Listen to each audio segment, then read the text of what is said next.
నమస్తే. Welcome to Telugu రాజ్యం.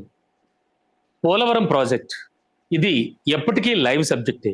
మరి పోలవరం ప్రాజెక్ట్ నిర్మాణానికి సంబంధించి ముఖ్యంగా పోలవరం ప్రాజెక్ట్ హైట్‌కి సంబంధించి కూడా చాలా చాలా సందేహాలు, అనుమానాలు లేవనెత్తుతూ ఉంటారు ఎప్పటికప్పుడు. మరి ఈ నేపథ్యంలో అసలు పోలవరం ప్రాజెక్ట్ ఎత్తుకి సంబంధించి కానీ, అలాగే పోలవరం ప్రాజెక్ట్ నిర్మాణ దశలోనే ఉంది ఇంకాను. ఇంకా ఎన్నాళ్ళు అవుతుందో కూడా తెలియని సిట్యుయేషన్. ఇటువంటి సిట్యుయేషన్స్‌లో పోలవరం ప్రాజెక్ట్‌కి సంబంధించి ఒక సమగ్రంగా చర్చిద్దాం. దీనికి సంబంధించి కూడా ఆల్రెడీ తెలుగు జాతి గురించి పోరాటం చేస్తున్న, ఆల్రెడీ ఆంధ్రప్రదేశ్ హక్కులకు సంబంధించి కూడా ఎప్పటినుంచో గత 30 సంవత్సరాలు పైబడి పోరాటం చేస్తున్న సీనియర్ అనలిస్ట్ కానీ, అలాగే చాలా ఒక చలసాని శ్రీనివాస్ గారు మనతో పాటు ఉన్నారు. సార్‌తో మాట్లాడదాం. పోలవరం ప్రాజెక్ట్‌కి సంబంధించి మరిన్ని వివరాలు కూడా సార్‌ని అడిగి తెలుసుకుందాం. సార్ నమస్తే సార్. అందరూ నమస్కారం. నాకు అనలిస్ట్ ట్యాగ్ వద్దండి. అందరూ పెద్దవాళ్ళు ఉన్నారు దాంట్లో. అయ్యయ్యో! డెమోక్రాటిక్‌గా రాష్ట్రం కోసం ఏం తప్పేం లేదు కానీ సార్ చాలా మంది విశ్లేషణ చేసేవాళ్ళు ఉన్నారు, పెద్దలు అదే ఉన్నారు. అంటే నేను ఉద్యమకారుడు. సార్ అంటే సమగ్రంగా అక్కడ ఈ విషయాలకు సంబంధించి ఒక అవగాహన ఉన్న వ్యక్తి సార్ మీరు. ఎప్పటినుంచో మనం చాలా సందర్భాల్లో మాట్లాడుకుంటూ వస్తున్నాం. తాజాగా సార్ అంటే పోలవరం అనేది ఎప్పటికీ కూడా లైవ్ సబ్జెక్ట్. ఎంత మాట్లాడినా కూడా అదేదో కథలో చెప్పినట్టు ఇంకా మాట్లాడుకోవడానికి చాలా మిగిలి ఉంటుంది. అంటే అన్ని వివాదాలు అంత చాలా పెద్ద ప్రాజెక్ట్ అది. మరి ఈ పోలవరం ప్రాజెక్ట్ కి ముఖ్యంగా మనం ఇప్పుడు చర్చించుకుపోయేది ఏమిటంటే సార్, హైట్ కి సంబంధించి. అంటే ఆ ఎత్తు మీద చాలా చాలా మంది చాలా రకాల కామెంట్స్ చేస్తూ ఉన్నారు. అలాగే కేంద్ర జల సంఘం కావచ్చు, మరోవైపు జాతీయ హోదాగా గుర్తింపు పొందాక జరిగిన పరిణామాలు కావచ్చు. ఏం చెప్పుకోవచ్చు సార్? మీకు తెలిసి మీరు చెప్పేటువంటి వివరణ ఏంటి సార్? అందరికీ నమస్కారం. సార్ ముందుగా 1941లో సొంటి వెంకటరమణ గారు అనేక మంది ఒక నేతృత్వంలో కమిటీ ఏర్పడి పోలవరం సుసాధ్యం చేయడానికి ప్రయత్నించి డిజైన్స్ కూడా 390 టీఎంస్ తో అన్ని ఫైనలైజ్ అయ్యి తెర్గాసి వీళ్ళందరూ కర్నల్ లార్డ్ వేవ్ గారి అంగీకారంతో పీడబ్ల్యూడి శాఖ మంత్రి ఉమ్మడి మద్రాస్ భక్తవత్సలం గారు, మీర్జా గారు, ఎవరు హైదరాబాద్ సంబంధించిన మీర్జా గారు ఇద్దరు కూడా సంతకాలు పెట్టించుకుని 1947కి స్వతంత్రం వచ్చిన తర్వాత దానివల్ల ఆలస్యమైన ప్రాజెక్టు. తర్వాత ఎన్టీ రామారావు గారు, ఆ తర్వాత అంజయ్ గారు తర్వాత ఎన్టీ రామారావు గారు కూడా శంకుస్థాపన చేశారు. రాజశేఖర రెడ్డి గారు దాన్ని గ్రౌండ్ చేయటం సుసాధ్యం చేశారు. ఇది యాక్చువల్గా ప్రాజెక్టు స్టార్ట్ అయినప్పుడు దాని ముందర అంచనాలు అంటే ప్రాథమిక కాకుండా ఫైనల్ గా వచ్చేటప్పుడు అంచనాలు దాదాపు 10,000 కోట్ల రూపాయలండి. ఆ తర్వాత 2013 నాటికి అది 16,000 కోట్ల రూపాయలు జరిగింది. 2005-6 నుంచి 2014 వరకు కూడా ఉమ్మడి ఆంధ్రప్రదేశ్ దాదాపు 5,400 కోట్లు ఖర్చు పెట్టింది. యాక్చువల్గా 100% బైఫికేషన్ లో కండిషనల్ బైఫికేషన్ 100% కేంద్ర ప్రభుత్వం ఇవ్వాలి. దాని మీద 2014లో నిర్లిప్తగా 100 కోట్లు కేటాయిస్తే ఆంధ్రప్రదేశ్కి అసలు ఎలాంటి మేము చాలా గట్టిగా వచ్చాం. ఆ తర్వాత ప్రైమ్ మినిస్టర్ గారి దగ్గర నుంచి ఈ ప్రాజెక్ట్ మనం ఇవ్వాల్సిన పని లేదు 100% చెప్పి లేక వస్తే గవర్నీరాలు శ్రీమతి ఉమాభారతి గారు ఎక్కడున్న నమస్కారం పెట్టుకుంటాడు. ఎందుకంటే ఈ క్షణంలో కూడా గుర్తు చేసుకోవాలి, మంచి మన ఆంధ్రులు తెలుగు జాతి పెట్టినాం, మనకు ద్రోహ చింతలు ఉండకూడదు, మనకు న్యాయం చేసిన వాళ్ళు ఎప్పుడు గుర్తుపెట్టుకుని కృతజ్ఞతలు తెలుపుకోవాలి. కాబట్టి గవర్నీరాలు జలశక్తి మంత్రిగా ఉండేవారు. దగ్గరికి వెళ్ళి మేము చెప్పగానే విఆర్ మిషన్ యాక్ట్ చూపించగానే వెంటనే shooter letter to prime minister గారు సచ్చే డైనమిక్ మినిస్టర్ సార్ ఏ పార్టీ అయితే నాకేంటండి అంటే మోడీ గారిని కూడా ఛాలెంజ్ చేస్తే పరిస్థితికి భయపడ్డాం. వీళ్ళు తీసేశారు కూడా. తర్వాత ఎవరు వచ్చారు చూశారు. ఇవాళ ఆ నేపథ్యంలో మేము ఒక్కటి అందరికీ మొత్తం చెప్పదలుచుకున్నాను. ప్రాజెక్ట్ ఎప్పుడైతే 16,000 కోట్లు అయిందో 2013 భూ చట్టం ఏదైతే అమల్లోకి వచ్చిందో 14లో, ఆ తర్వాత ప్రాజెక్ట్ 2017-18 సంవత్సరాల్లో దాన్ని రివైజ్ చేసి కేంద్ర ప్రభుత్వానికి పంపించడం జరిగింది. అప్పుడు 57,000 కోట్ల రూపాయలు చేస్తే టెక్నికల్ అడ్వైజరీ కమిటీ 55,000 కోట్ల రూపాయలకి ఆమోదించి అక్కడ ఆపేసింది. ఈ 2014 నుంచి కూడా 100 కోట్లు 200 కోట్లు మిగతా ఖర్చు పెడతాం. ఎలాగంటే పట్టిసీమలో భాగంగా పట్టిసీమ ప్రాజెక్ట్ కంప్లీట్ చేసిన తర్వాత అది రైట్ సైడ్ కృష్ణానదికి వెళ్ళాలి కాబట్టి ఆ కుడి కాలువకి డబ్బులు ఖర్చు పెట్టారు. కానీ ఏదో అక్కడక్కడ మిగతా రిహాబిలిటేషన్ దాన్ని మెయిన్ డ్యామ్ విషయంలో మాత్రం అసలు ముందడుగు పడలేదండి. 2014, 15, 16 వరకు. ఆ తర్వాత ఏదో ప్యాకేజింగ్ చెప్పి 16 ఎండింగ్ లో నిధులు మొదలైన తర్వాత దానికి స్పిల్వే కానీ దాని మీద కానీ నిజంగానే చంద్రబాబు నాయుడు గారు రాత్రి సోమవారం పోలవరంగా పెట్టుకుని చాలా కృషి చేశారు. 2016 నుంచి కష్టపడ్డారు. No second thought. వాళ్ళు వ్యతిరేకించే వాళ్ళు కూడా ఇది యాక్సెప్ట్ చేస్తే రాదు, అవును ఇది అందరూ తెలుసు. కానీ దాంట్లో సరే ఎవరన్నా సరే డయాఫ్రమాలు వేయొచ్చు. నేను వెళ్ళొచ్చానండి, కావాలంటే అమిత్షా నగర్ విజిటింగ్ కార్డు కూడా వాళ్ళు వెళ్ళొచ్చినప్పుడు అవును సార్. బేర్ అండ్ కంపెనీ వాళ్ళు ఇస్తే ఆ బేర్ అండ్ కంపెనీ వాళ్ళు డయాఫ్రమాల్ వాళ్ళకి, ఎందుకంటే అటు ఇటు ప్లాస్టిక్ కాంక్రీట్ కిందకి వేసేటట్టు, అంటే డయాఫ్రమాల్ అంటే ఏంటంటేనండి, అంటే మరీ వివరంగా చెప్పుకుని కష్టం. మనం అక్కడ పోలవరం ప్రాజెక్ట్ అన్నిటికీ డిఫరెంట్ ప్రాజెక్ట్, చాలా ప్రాజెక్టులు. ఇప్పుడు శ్రీశైలం, నాగార్జున సాగర్, శ్రీరామ్ సాగర్ ఇవన్నీ వేరు. దాంట్లో ఇవాళ ఈ మెయిన్ నీళ్ళు వెళ్ళే దగ్గర, ప్రాహుండి దగ్గర కొన్ని వందల అడుగుల వరకు కూడా గట్టి ఆధారం లేకపోవడం వల్ల అక్కడ స్పిల్వే కడితే కొట్టుకుపోయే అవకాశం ఉందని చెప్పి మొత్తం నదినే మళ్లించి, అంటే స్పిల్వే ఈ మెయిన్ ప్రవాహం దగ్గర రాతి మట్టి కట్టడం, ఒకటి అడ్డంగా కట్టేసేద్దాం, స్పిల్వే అయితే ఆగదు, అంత నీళ్లు బయటకు. అందుకని దాన్ని ఒక మళ్లించి దాదాపు ఒక 5-6 కిలోమీటర్లు, అంటే spill approach channel, trial base channel అన్ని కలిపండి, అని పక్కకు మళ్లించేసి అది ప్రణాళిక చేశారు. మెయిన్ డ్యామ్ ఏదైతే ఉందో అది రాతి మట్టి కట్టడం మాత్రమే. అది కింద సీపేజ్ వస్తుంది, ఇసుకుంది కదా అని చెప్పి దాని కింద కాంక్రీట్ వాల్ వేసేది డయాఫ్రమ్ వాల్ భూమి కింద ఉంటుంది. డయాఫ్రమ్ వాల్ వేయటానికి ముందు యాక్చువల్ గా కఫర్ డ్యామ్ పైన ఎగువ కఫర్ డ్యామ్, కింద కఫర్ డ్యామ్ కట్టి ఆ వాటర్ని డైవర్ట్ చేయాలి స్పిల్వేలో. అది చేయకుండా ఒకడొకడు కాంట్రాక్ట్, ఆ రాయపడి సంస్థ ఏం కాంట్రాక్టర్ నాకు సరే వ్యక్తిగతంగా గౌరవాలు ఉంటే పక్కన పెడతాం, గౌరవిద్దాం. అది 2019 నాటికి ఏం చేశారంటే ఆయన కట్టకపోతే ప్రభుత్వమే తీసుకుని ఏదైతే స్పిల్వే ఏదైతే ఉందో పాపం నితిన్ గడ్కరీ గారు చాలా సాయం చేశారండి. ఆ స్పిల్వేని నవయోగకి ఇచ్చారు. Navayoga is also excellent company అండి, వాళ్ళ ప్రాజెక్టు. వాళ్ళు కూడా సాధ్యమంతలో దాన్ని ప్రయత్నించడానికి చూశారు, కొంతవరకు కంప్లీట్ అయింది, అందరూ వెళ్ళొచ్చాం. కానీ మెయిన్ డ్యామ్ ఏదైతే కాపర్ డ్యామ్ ఉందో అది ప్రొటెక్ట్ చేయడానికి ఉందో దాన్ని మొత్తం కట్టకుండా సగం వదిలేయటం వల్ల ఆ నీళ్లు ప్రవాహం రావడం చూసాం. 2019 జగన్మోహన్ రెడ్డి గారు వచ్చిన వెంటనే, ఆయన వచ్చిందే మే అండి, జూన్, అంటే మే 30 జూన్ చూసుకున్నప్పుడు వర్షాలు వచ్చేస్తాయి. చేసే టైం భారీగా ఎలా ఉంటుందో మీకు తెలుసు, ఇనీషియల్ డేస్ లో ఎంత వర్షపడుతుంది.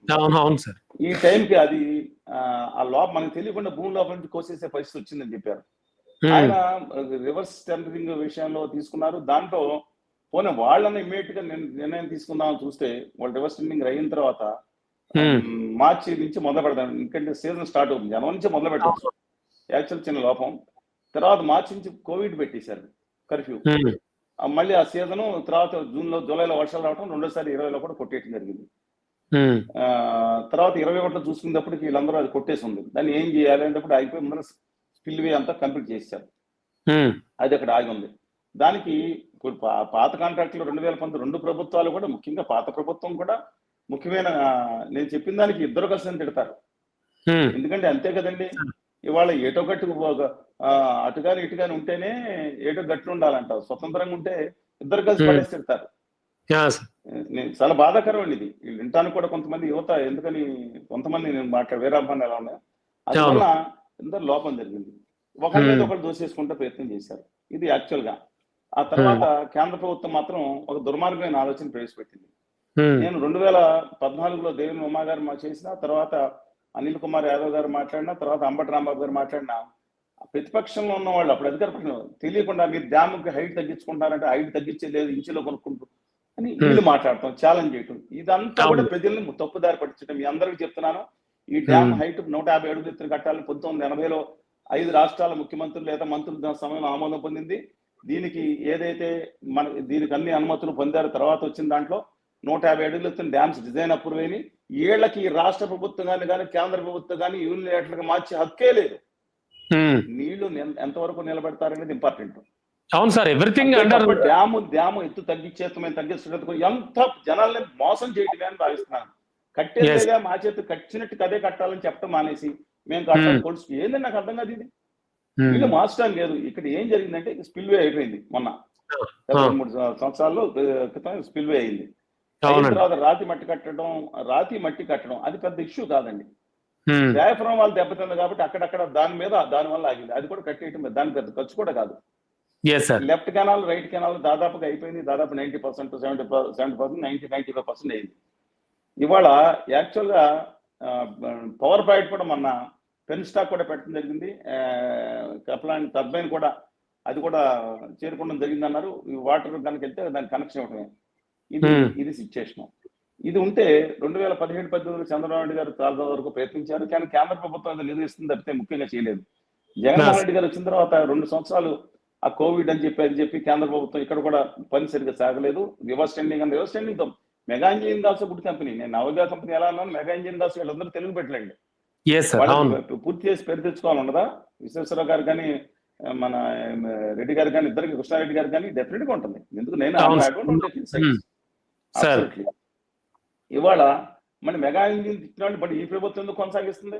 డబుల్ స్టాండర్డ్స్ ఎందుకు? కొంతమందికి ఎందుకు మాట్లాడుతూ ఉన్నారు? రాంగ్ వెంటనే తీసేసి మళ్ళీ పాతాలు తెచ్చుకోవచ్చు కదా.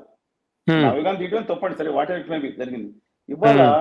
ఇవాళ ముఖ్యంగా మనం ఆలోచించుకోవాల్సింది ఏంటంటే 2022లో కేంద్ర ప్రభుత్వం, నేను గౌరవ కేంద్ర ఆర్థిక శాఖ మంత్రి శ్రీమతి నిర్మలా సీతారామన్ గారిని కలిసినప్పుడు ఆవిడ 2 గంటలు టైం ఇచ్చారు, గంట 5 నిమిషాలు టైం ఇచ్చారు. అందరూ కూర్చున్నాం. మేము ఎందుకు వాళ్ళు పూర్తిగా వాళ్ళతో ఇలా మాట్లాడుతూ మొదలు పెట్టారు. వెంటనే బయటకు వచ్చేప్పుడు అందరినీ హెచ్చరించాను. సరే అయిపోయిన తర్వాత జగన్మోహన్ రెడ్డి గారి గవర్నమెంట్ కి దీన్ని 2 స్టేజ్లు చేసుకుంటే దాని డెఫినేషన్ అసలు 12,950 కోట్లు ఇస్తాం మీకు, ప్రాజెక్ట్ సెకండ్ స్టేజ్ అని పెట్టుకోండి, లేకపోతే ఇంకోటి ఇవ్వం, ఏదైతే 135 అడుగుల లోపు ఉందో డెడ్ స్టోరేజ్ ప్రాజెక్ట్ కింద చేసి పడదొప్పుతాం అని ఒక ప్రతిపాదన పెట్టి 12,950 కోట్ల రూపాయలు అప్రూవల్ కూడా చేశారు. 55,000 కోట్లు 47,000 కోట్లను మళ్ళీ పెంచి తర్వాత 12,950 అప్రూవల్ చేసి రెడీ ఫర్ రిలీజ్. 2 రోజులు డిస్పెన్స్మెంట్ అయిపోద్ది. చంద్రబాబు నాయుడు గారి టైంలో కూడా ఎలాంటి దిక్కుమాలిన దుర్మార్గమైన హేయమైన దారుణమైన ఆలోచన వచ్చినప్పుడు చంద్రబాబు నాయుడు గారు ఫ్లాట్ రిఫ్యూజ్.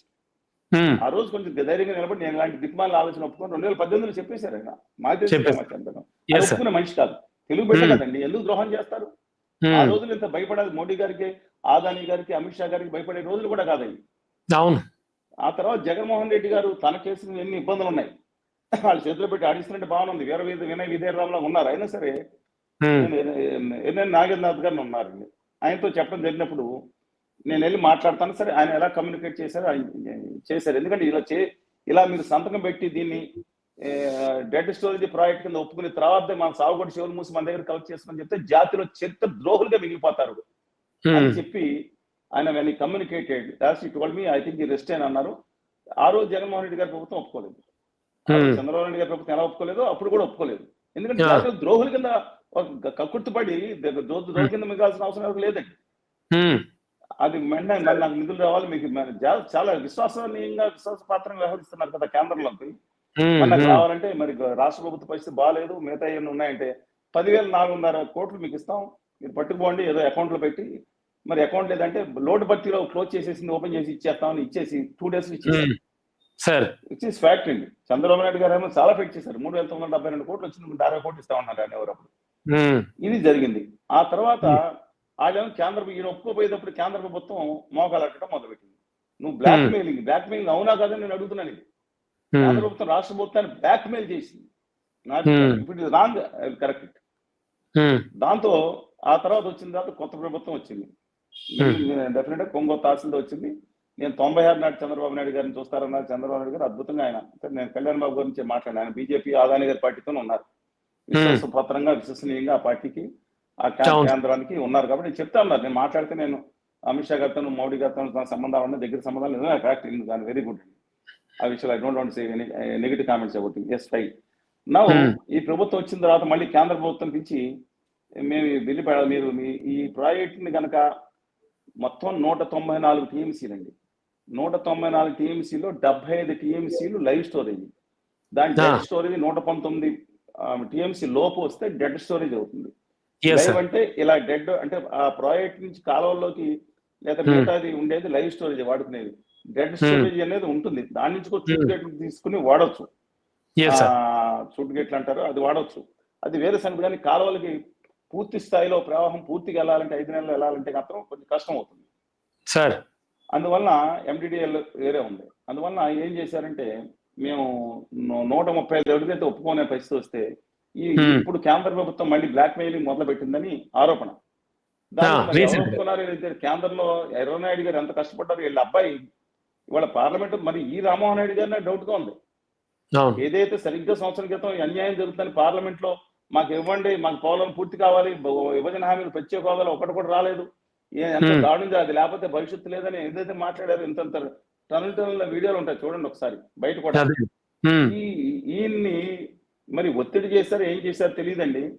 ఆంధ్రప్రదేశ్ హక్కులు సర్వనాశం చేసేటట్లు యాజ్ పర్ పోలవరాన్ని డెడ్ స్టోరేజ్ ప్రాజెక్ట్ చేసేటట్టు పార్లమెంట్ క్యాబినెట్ లో ఒకటి పెట్టారంట. ఇది కాదని వారిని చెప్పమనండి. ఆర్టీఐ యాక్ట్ చేస్తే వచ్చినప్పుడు డెఫినెట్ గా వాళ్ళు మనసాక్షి సమాధానం చెప్పుకోవాలి ఆయన. అవును. ఇవాళ ఒక కేంద్ర క్యాబినెట్ లో ఆంధ్రప్రదేశ్ తరఫున ఒకే ఒక క్యాబినెట్ మంత్రి ఉంటే ఆయన కూర్చుని ఏదో ఒప్పుకున్నారనే ఆరోపణ వస్తే మాత్రం ఆయన ఒప్పుకుంటే జాతికి తీరని ద్రోహం చేసినట్టే ఆయన చేసినట్టు. అక్కడి నుంచి గౌరవనీయులు రామానాయుడు గారి తర్వాత నిమ్మల రామానాయుడు గారు ఉన్నారు, చంద్రబాబు నాయుడు గారు వీళ్ళందరూ ఇక్కడికి వచ్చిన తర్వాత ఇటు పరిస్థితులు ఒప్పుకునే ప్రసక్తి లేదనుకున్నాను. కానీ ఏం జరిగిందో అది మాకు తెలియదు. కానీ బడ్జెట్ లో మాత్రం అద్భుతంగా మేము ఇన్ని కోట్లన్నీ చెప్పి 12,950 కోట్ల రూపాయలు 2022లో ప్రకటించారు. 23లో అనౌన్స్ చేస్తే తప్పనిసరి చేసాం.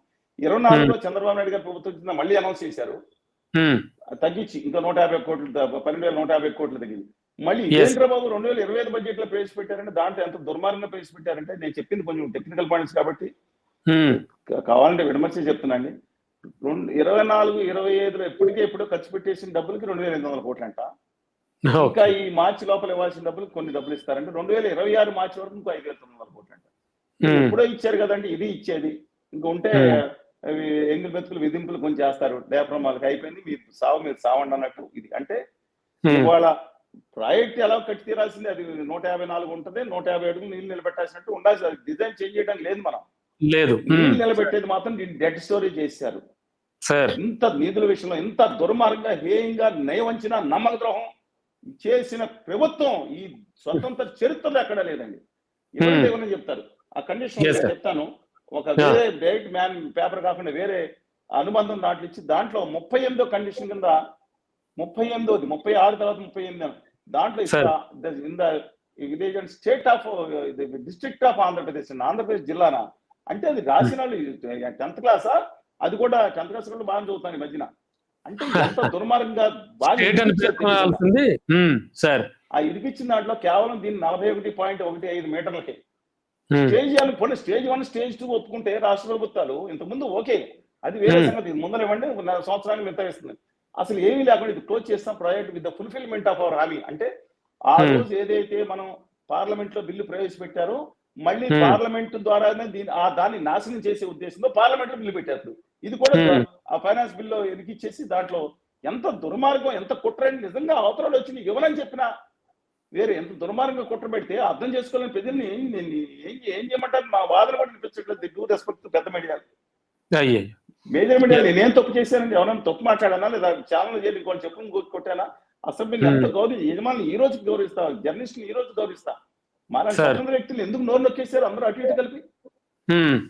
2019 తర్వాత ఉధృతంగా ఉద్యమం చేశామండి రమణ గారు. మీడియా చూపించలేదు, నేనేం చేయను, మా మీద పడుతుంది. ఢిల్లీలోకి వెళ్ళాం, ధర్నా చేసాం, 400 లాస్ట్ ఇయర్ కూడా ఒక్క అక్షరం ఒక్క రాయలేదని 100 మంది కూర్చుంటే national international India international centre లో సెమినార్స్ పెట్టాం నేను, జేడి లక్ష్మణ్ గారు. అది కూడా కాదు, ఆఖరికి అందరూ 900 మంది అరెస్ట్ చేస్తే నేను లక్ష్మణ్ గారు ఆయన గవర్నమెంట్ లో పోలీస్ దాంట్లో ఉన్నారు కాబట్టి ఆలోచించుకుని దూసుకుని ఆ ముఖ్యమంత్రి అన్యాయం చేస్తాను హోదాగని చెప్పి ఆ జగన్మోహన్ రెడ్డి గారు ఇంటి మీద వెళ్ళిపోయామండి, ముట్టడించాం. సరే అసలు బాధ వెళ్ళి పక్కన పెడదాం. మా మీద ప్రభుత్వం కేసులు పెట్టింది, ఎవరు తెలుస్తుంది. సరే coming back to your point, పోలవరంలో ఇంత నమ్మక ద్రోహం జరిగితే ఆనందోత్సవాలతో ఆ రోజు బడ్జెట్ 1వ తారీఖు సాయంత్రం మొత్తం బెదవాడ, విశాఖపట్నం, అలాగే అనంతపురం, కర్నూలులో క్రాకర్స్ మొత్తం ఖాళీ చేసుకున్నారు. కర్నూలులో అయితే పుల్లారెడ్డి స్ట్రీట్ మొత్తం ఖాళీ అయిపోయినట్ట. ఏంటంటే బాబు ఇదంటే మనకు అద్భుతమైన విజయం సాధించాం, పోలవరం వచ్చేసింది. పోలవరం నిధులు ఏం చేశారంటే మొత్తం డెడ్ స్టోరేజ్ ప్రాజెక్ట్ గా చేశారు దాన్ని. ఇవాళ నిధులు ఇవ్వట్లేదు. ఎందుకంటే ప్రపంచ చరిత్రలో మల్టీపర్పస్ ప్రాజెక్ట్స్ అని ఉంటాయి, ప్రాజెక్ట్. ఈ ప్రాజెక్ట్ లో డెడ్ స్టోరేజ్ ఉండే ప్రాజెక్టు చరిత్రలో మిగిలిపోయేది ఇదే అన్నమాట. దీన్ని బ్యారేజ్ చేసి పడేశారు. ఇంకా కావాలంటే గవర్నర్ కళ్యాణ్ బాబు గారు ఒక డైలాగ్ పొరపాటు అన్నారు, జీవితంలో మళ్ళీ రిపీట్ చేయరనుకున్నాను. ఎందుకంటే సత్య పవర్ఫుల్ ఆంధ్రప్రదేశ్ హక్కుల కోసం ఉత్తర భారతీయ అహంకారం నశించాలని గలమెత్తారు కొన్నాళ్ళన్నా. ఈ మధ్య గోదావరి వచ్చే రాయితీలు చాలా ముఖ్యం, లేకపోతే మిగతాది వేస్ట్ లైఫ్. అసలు భావితరాలు బాగుపడని మాట్లాడిన వ్యక్తి ఆయన గౌరవ ఆ రోజు కళ్యాణ్ బాబు గారిని. మరి ఏం జరిగిందో ఒక బలహీన మరి ఏం జరిగిందో తెలియదు. ఆయన మాట్లాడారు ఏంటంటే మేము మోడీ గారిని అడుగుతాం లేదా సాధారణంగా ఎవరిని అడుగుతాం కానీ మిగతా 40,000 కోట్లు ఎంత అవుతుందో తెలియదండి. నా పేరు మాట్లాడలేదు. ఇప్పుడు ఇది ప్రాజెక్ట్ పూర్తి చేయాలంటే 150 అడుగులు నీళ్లు నిలబెట్టాలంటే రిహాబిలిటేషన్ కట్టాలి.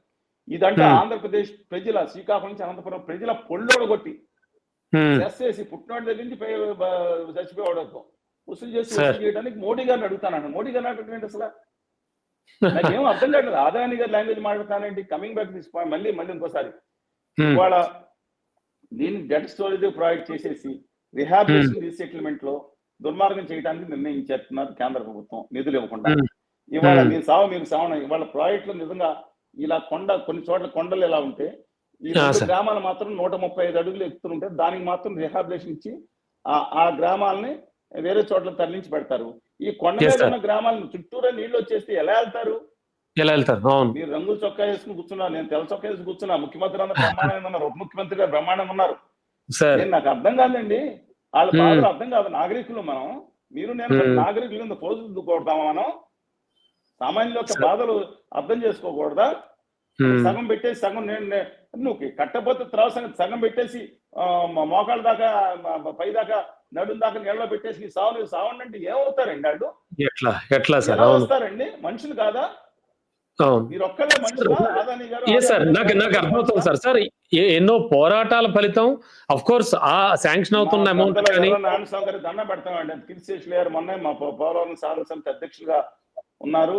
చాలా సూర్యనారాయణ రాజు గారు, బోస్ గారు చాలా మంది అండి ఢిల్లీ కూడా వెళ్ళి ఆఖరికి వాళ్ళు నిర్వాసితం ఢిల్లీలో మనం ధర్నా పెట్టాం.